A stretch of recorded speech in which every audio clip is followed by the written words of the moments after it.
So I want to show you guys what the spinal hygiene exercises are.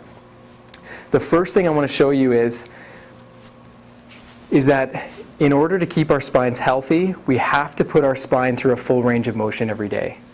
Your spinal column could go months and months without rotating fully, without side bending fully. Can you guys see how that could work? You could picture other people out in the community. They may have gone several months without bending all the way forward to touch the floor or bending backwards. Okay, our spines stay in the same position virtually our whole life now in our culture.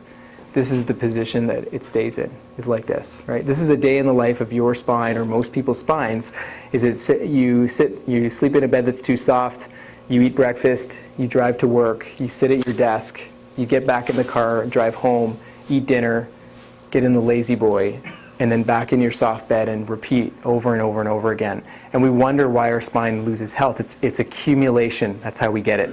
And we're taught in our culture that it has to hurt for there to be a problem, and that's where the problem comes from. Make sense?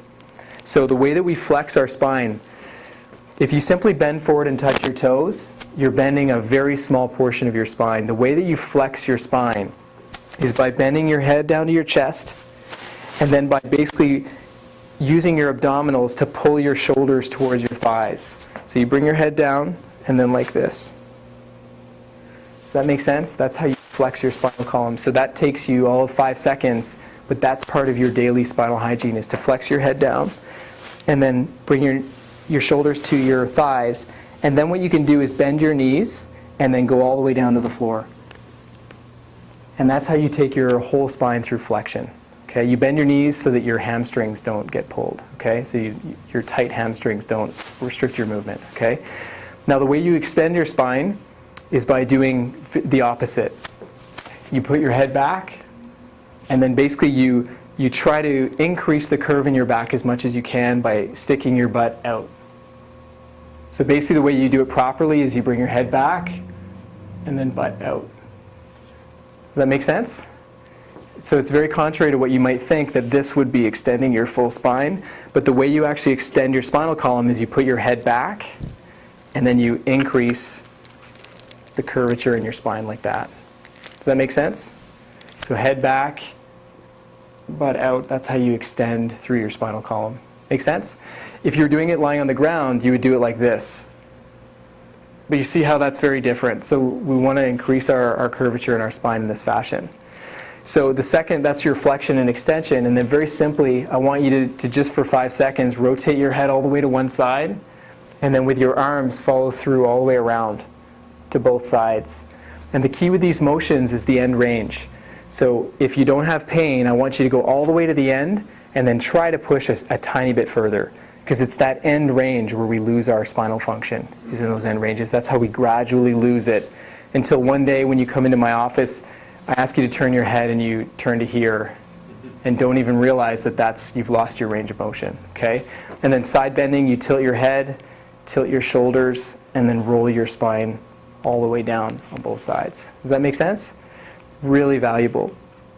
The second thing that I want you to do is strengthen your posture. And the way you do this is through an exercise we call YWTL. And what I'm recommending is that you do this against a wall. Okay?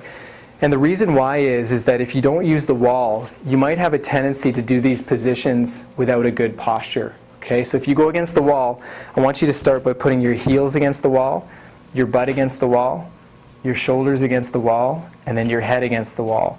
If you can't do that, you need to work on that first. We have to be able to accomplish this position. Okay? Then what I want you to do is to get your elbows against the wall, and then I want you to get the backs of your hands against the wall. And this is where your butt might pop off the wall. This is what you have to work on, is getting these positions. Okay? And then basically what you're going to do is you're going to pinch your shoulder blades together, like there's an orange between your shoulder blades. And then I just basically want you to move from an L to a Y to a W, and then move your shoulders straight up in the air like this. Does that make sense, guys? So down to here, and then back into the L.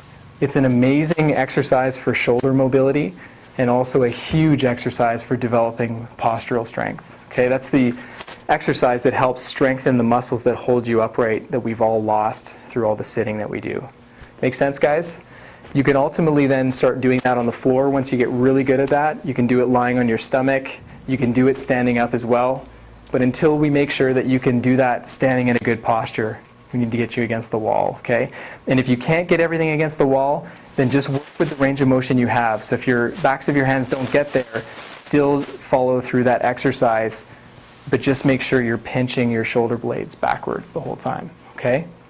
So that's how you develop postural strength. Is everyone okay? Afterwards, I can work with you guys individually if you want. The last thing that I'm going to show you is that one of the major issues that we see in the population is bad hip mobility. Okay, so one of the other most beneficial things you could ever do on a daily basis is when you're warm is start to work on the mobility of your hips. Okay, the best exercise you'll ever see is this one. Is basically you put your leg on a chair like this. You lean forward to get your leg flat on the chair. Does that make sense, guys?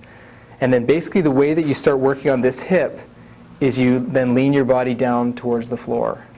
Okay, so we can start working on the mobility inside our hips. And when we're in this position, we can do a little bit of dynamic movement. And then after a while, you want to start working and finding the sweet spot of tightness, rotating one way, and then rotating the other way. The next exercise that I want you to do is for your hip flexors. So it's your hips that I just want you to work on a little bit. And basically for your hips, you just want to put one knee on the ground and then shift your body weight forward. Makes sense? So we can work on hip flexors that get tight from sitting. And when you're really advanced, what you can do is you can put your foot up on a chair and then do it this way.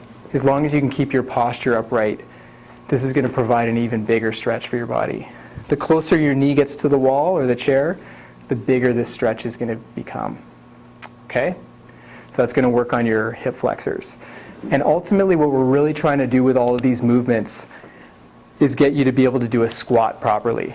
Okay? What they know about cultures that squat to toilet or squat to eat or squat to talk and converse and socialize is that they don't have a lot of back issues or spinal degeneration. And it's because they can take their body through a full range of motion and they can stay in that position. Okay? So ultimately what you're trying to do with these exercises is to get your body to be able to squat down and stay in a squatted position. Okay, so you can practice that by holding on to something to start with. Actually try to keep your toes pointed forward and then come down, push your knees out and come down into this position. Push your knees out actively. The straighter you put your feet, the closer you bring your feet together, the harder it's going to get. Okay? Super.